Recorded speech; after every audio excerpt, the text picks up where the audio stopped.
Role of essential elements को पढ़ने के लिए सबसे पहले तो हमें ये कुछ कॉमन फीचर्स जो हैं वो याद करने पड़ेंगे, जिससे ये सारे जो 14 एलिमेंट्स के रोल्स हैं वो हम बहुत आसानी से याद कर पाएंगे। तो सबसे पहले तो आपको ये फीचर्स देखने पड़ेंगे, जैसे एब्जॉर्ब्ड एज, रिक्वायर्ड इन, या कंपोनेंट ऑफ, मेन रोल क्या क्या है और इसकी डेफिशिएंसी क्या क्या है। और इस तरह से हम कंपैरेटिव फॉर्म में पढ़ेंगे तो हमको बहुत जल्दी से याद होगा, क्योंकि हम जानते हैं कि हमें डिफरेंसेस बहुत जल्दी से याद होते हैं बेसिक थ्योरी के अलावा। तो सबसे पहले हम बात करते हैं नाइट्रोजन की और फॉस्फोरस की। और ये जो वीडियो मैं बना रहा हूँ वो व्यूअर्स की डिमांड पर बना रहा हूँ। बहुत लोगों के मेरे पास मैसेज आए कि एक रोल ऑफ असेंशियल एलिमेंट्स के लिए भी वीडियो बनाओ, तो उसके लिए ये वीडियो है। तो सबसे पहले हम बात करते हैं नाइट्रोजन और फॉस्फोरस।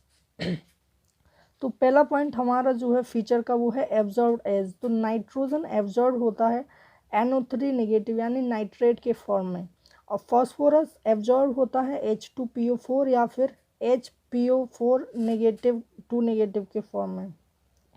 फिर इसका रिक्वायरमेंट हम प्लांट में देखते हैं तो जो नाइट्रोजन की रिक्वायरमेंट है वो प्लांट के सभी पार्ट में इसकी रिक्वायरमेंट है, और स्पेशली जो इसकी रिक्वायरमेंट पड़ती है वो मेरिस्टम्स में पड़ती है।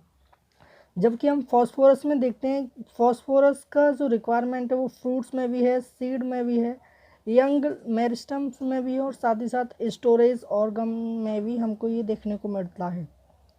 फिर बात करते हैं कंपोनेंट। तो नाइट्रोजन का हम देखें ये कंपोनेंट है न्यूक्लिक एसिड का, विटामिन का भी कंपोनेंट है, प्रोटीन्स और हार्मोन्स, इन सभी चीज़ों के नाइट्रोजन जो है वो कंपोनेंट है। फॉस्फोरस हम जानते ही हैं ये ADP, AMP, NADP और ATP और न्यूक्लिक एसिड आदि सब बनाने में जो है इसका यूज़ होता है। यहाँ पे ATP का मतलब है एडिनोसिन ट्राइफॉस्फेट, इसका है एडिनोसिन डाइफॉस्फेट और इसका एडिनोसिन मोनोफॉस्फेट। अब बात करते हैं मेन रोल की। तो नाइट्रोजन मेन रोल प्ले करता है मेटाबॉलिक एक्टिविटीज़ में, लाइक रेस्पिरेशन एंड फोटोसिंथेसिस। जबकि जो फॉस्फोरस का यूज़ है प्लांट में वो फॉस्फोराइलेशन रिएक्शंस में है। फॉस्फोराइलेशन रिएक्शंस हम कहते हैं उनको जिनमें ATP की सिंथेसिस होती है। फिर बात करते हैं डेफिशिएंसी की। तो नाइट्रोजन की डेफिशिएंसी से प्लांट की ग्रोथ रिटार्ड हो जाती है, क्योंकि नाइट्रोजन जो है वो एक क्रिटिकल एलिमेंट है। फिर बात करते हैं फॉस्फोरस। अगर फॉस्फोरस के प्लांट में कमी हो तो सीड जर्मिनेशन जो है वो डिले हो जाती है, और लीव्स पर हमको पर्पल और रेड स्पॉट जो हैं वो देखने को मिलते हैं। अब बात करते हैं नेक्स्ट एलिमेंट्स की। नेक्स्ट एलिमेंट्स हमारे आते हैं पोटेशियम और कैल्शियम। तो ये पॉइंट्स जो मैंने बताया ये तो कॉमन पॉइंट हैं, और सभी जो एलिमेंट्स हैं उनमें मैंने कॉमन ही पॉइंट्स को यूज़ किया है। जैसे सबसे पहले हमने बोला एब्जॉर्ब्ड एज, तो पोटेशियम एब्जॉर्ब होता है K पॉजिटिव की तरह से, और कैल्शियम एब्जॉर्ब होता है Ca2 पॉजिटिव की तरह से। अब रिक्वायरमेंट इसकी हम देखें तो पोटेशियम की रिक्वायरमेंट मेरिस्टेमेटिक टिश्यू में है, लीफ में है, बड में है, और रूट टिप्स पे इसकी रिक्वायरमेंट होती है। जबकि कैल्शियम की रिक्वायरमेंट मेरिस्टेमेटिक टिश्यू में तो होती हुई है, साथ ही साथ डिफ्रेंशिएटिंग टिश्यू में भी इसकी रिक्वायरमेंट पड़ती है। फिर बात करें कंपोनेंट की, तो जो पोटेशियम है वो प्रोटीन सिंथेसिस में मदद करता है, टर्जिटी ऑफ सेल को ये मेंटेन करता है। ये नया पॉइंट मैंने यहाँ पे जोड़ा, मेंटेन। तो पोटेशियम टर्जिटी ऑफ सेल को मेंटेन करता है, और सेल के अंदर एनायन कैटायन बैलेंस को भी मेंटेन करता है। जबकि कैल्शियम सेल की परमिएबिलिटी को, यानी सेल मेम्ब्रेन की जो परमिएबिलिटी है उसको मेंटेन करके रखता है। अब मेन रोल की बात करें तो पोटेशियम मेन रोल प्ले करता है opening and closing of stomata, जबकि जो हमारा कैल्शियम है वो मेन रोल प्ले करता है stability and organisation of chromosomes. अब बात करें एंजाइम एक्टिवेटर, ये भी एक नया पॉइंट है। एंजाइम एक्टिवेटर, तो पोटेशियम जो है वो सिंथेसिस ऑफ क्लोरोफिल में हेल्प करता है।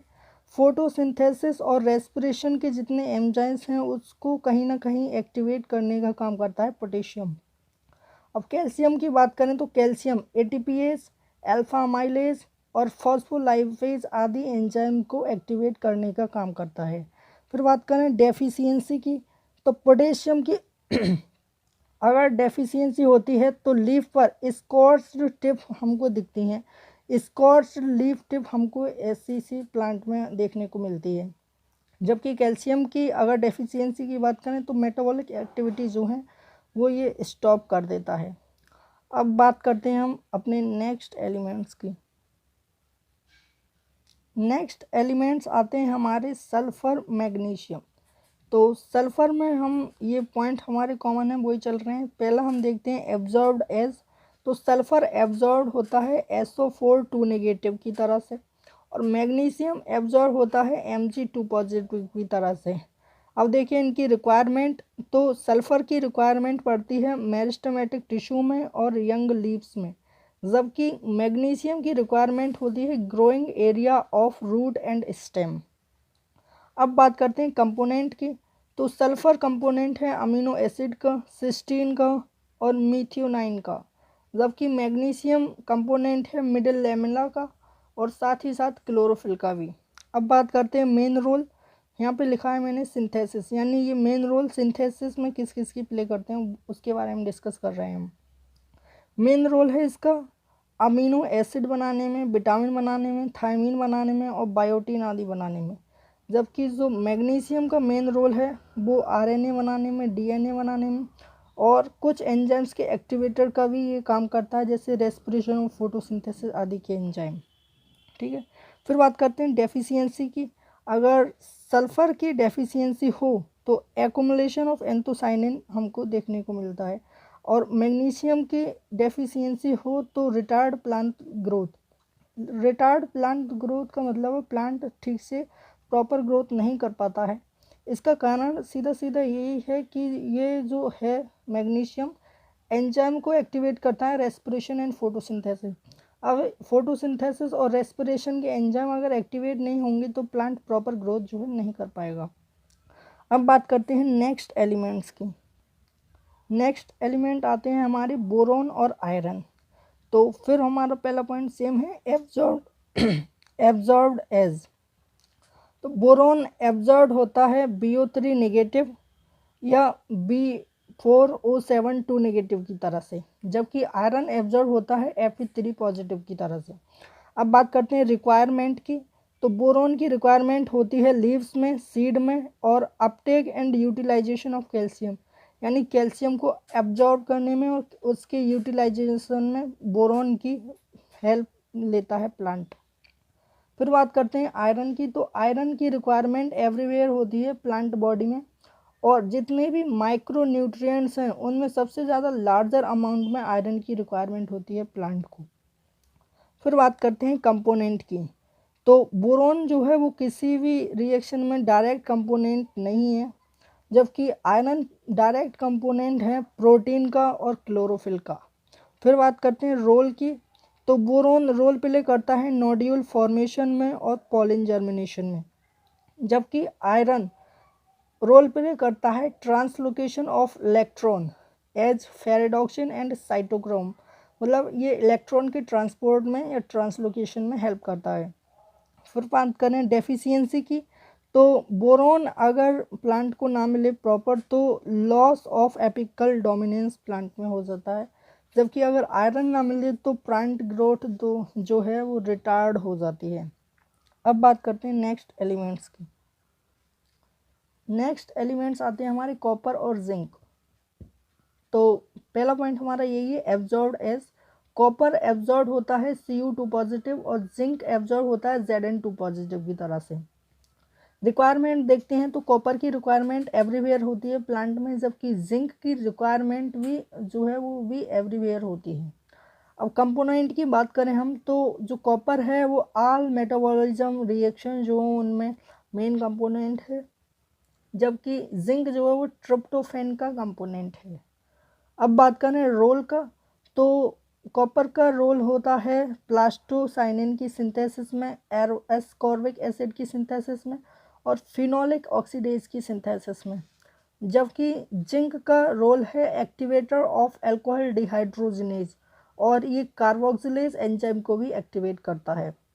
अब बात करते हैं नेक्स्ट एलिमेंट्स की, जो कि हैं हमारे मैग्नीज और क्लोरीन।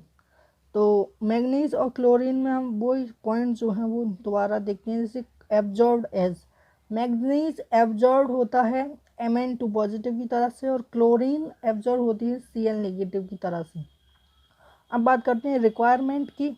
तो मैग्नीज की रिक्वायरमेंट होती है लीव्स में एंड सीड में, जबकि क्लोरीन की रिक्वायरमेंट एवरीवेयर होती है प्लांट बॉडी में।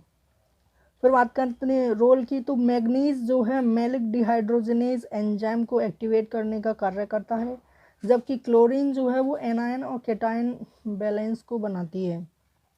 डेफिशिएंसी की बात करें तो मैग्नीज की डेफिशिएंसी से ग्रे स्पॉट ऑन ओट हमको देखने को मिलता है, जबकि क्लोरीन की डेफिशिएंसी हो तो फोटोलिसिस जो है वो स्टॉप हो जाती है। कॉमन पॉइंट इसमें हम देखें तो बोथ मैग्नीशियम और क्लोरीन जो है वो फोटोलिसिस ऑफ वाटर में हेल्प करते हैं। ठीक है, अब बात करते हैं नेक्स्ट एलिमेंट्स की। नेक्स्ट एलिमेंट्स आते हैं हमारे निकिल एंड मोलिब्डेनम। तो सबसे पहले हमारा वही हेडिंग है कि एब्जॉर्ब एज निकिल एब्जॉर्ब होता है Na2 पॉजिटिव, और मोलिब्डेनम एब्जॉर्ब होता है MoO2 पॉजिटिव की तरह से।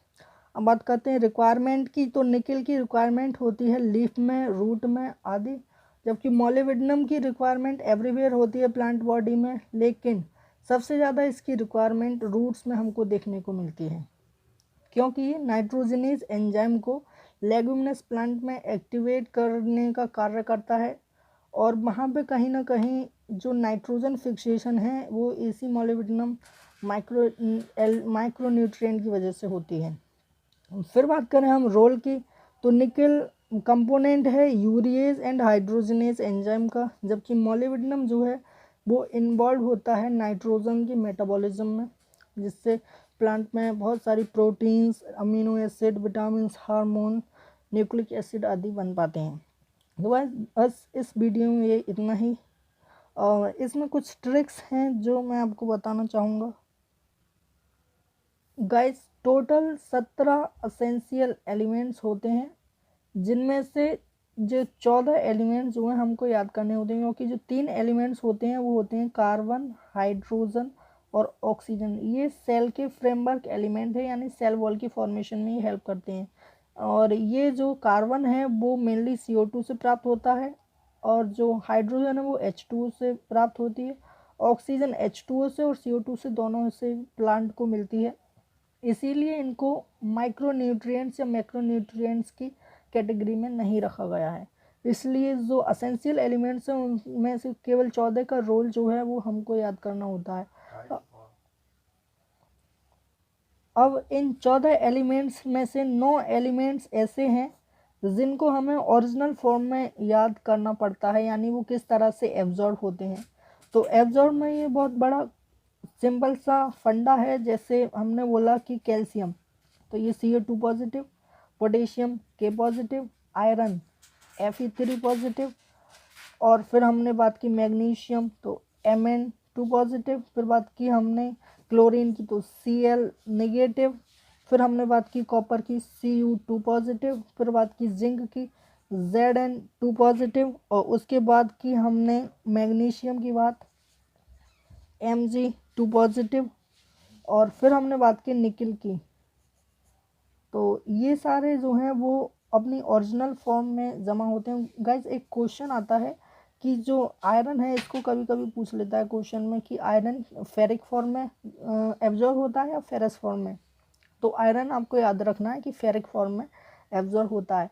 14 में से ये 9 एलिमेंट्स ऐसे हैं जिनको आप कह सकते हैं कि अपनी ओरिजिनल फॉर्म में एब्जॉर्ब होते हैं, जबकि कुछ जो हैं वो अलग से होते हैं। जैसे हमने बोला नाइट्रोजन एब्जॉर्ब हो रही है NO3 नेगेटिव यानी नाइट्रेट की फॉर्म में।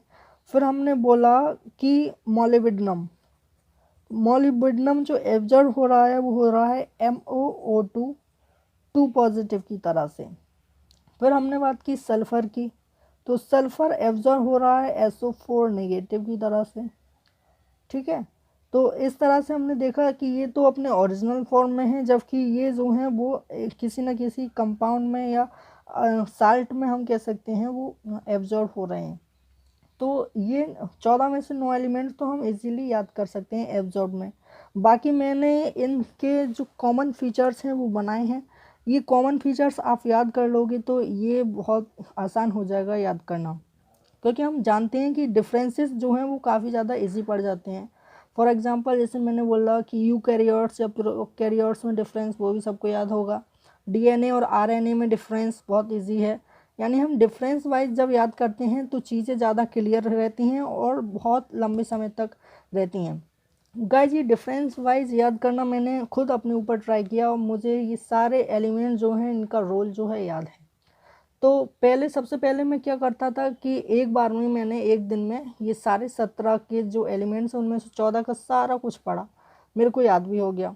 फिर 2 घंटे बाद मैंने उसे रिवाइज करने की कोशिश की तो मेरे दिमाग से सारा कुछ उड़ चुका था, जो याद था वो मिक्स हो गया कि मैग्नीज का रोल ये है, इसका रोल ये है। फिर मैंने दूसरे दिन क्या ट्राई किया कि एक दिन में मैंने सोचा कि दिमाग ज़्यादा स्ट्रेस ना हो, इसलिए एक दिन में 3 एलिमेंट्स को मैंने याद किया। फिर ये 3 एलिमेंट्स करके ये 14 तक मैं पहुंचा। फिर मुझे ये 4 या 5 दिन तक लगभग याद रहे। उसके बाद फिर मैंने एक बार रिवाइज करने की कोशिश की तो सारे एलिमेंट्स को मैं जो है भूल चुका था। फिर एक टेक्निक मैंने ये निकाली डिफरेंस वाइज याद करने की। फिर मैंने देखा कि मैंने ये कॉमन पॉइंट्स याद किए पहले, फिर नाइट्रोजन का याद किया, फास्फोरस का याद किया। अब जो है मुझे ये सारे जो हैं पक्के एकदम मजबूती तरीके से याद हैं, क्योंकि डिफरेंस वाइज मैंने याद किए और ख़ुद ये टेक्निक जो है मैंने डेवलप की। तो मेरे दिमाग में कहीं ना कहीं मैंने इस सारी चीज़ को लिखा, पढ़ा, फिर लाइनिंग वगैरह की, दोबारा इससे रीडिंग की, तो डिफरेंस वाइज ये मेरे दिमाग में बैठ चुके हैं। तो अब मेरे को जो है अच्छे से याद हो चुके हैं। आप भी डिफरेंस वाइज अगर इनको याद करने की कोशिश करेंगे तो बहुत आसानी से याद हो जाएंगे और ज़्यादा स्ट्रेस भी नहीं आएगा, और ऐसा भी नहीं होगा कि हमने आज याद किए हैं कल भूल जाएं। आप महीने 2 महीने तक इनको आराम से याद रख सकते हैं। उसके बाद एक रिवाइज करेंगे तो फिर आपको याद आ जाएंगे। तो गैस ये वीडियो जो मैं बना रहा हूँ वो स्पेशली व्यूअर्स की डिमांड थी। एक व्यूअर है मेरी, आकांक्षा शर्मा शायद, उन्होंने रिक्वेस्ट किया कि रोल ऑफ एसेंशियल एलिमेंट्स को जो है एक वीडियो बनाओ, तो उसके लिए ये वीडियो जो है। तो बस इस वीडियो में बस इतना ही गाइस। चैनल को सब्सक्राइब कर दो जिन्होंने चैनल सब्सक्राइब नहीं किया है। पूरी वीडियो देखने के लिए आपका बहुत बहुत धन्यवाद। और बेल आइकन को ज़रूर दबा दो, क्योंकि मैं हर हफ्ते एक कमाल की वीडियो जो है चैनल पर अपलोड करता रहता हूँ, तो उस वीडियो को आप मिस नहीं कर पाएंगे। तो इस वीडियो में बस इतना ही गाइस। जय हिंद, वंदे मातरम।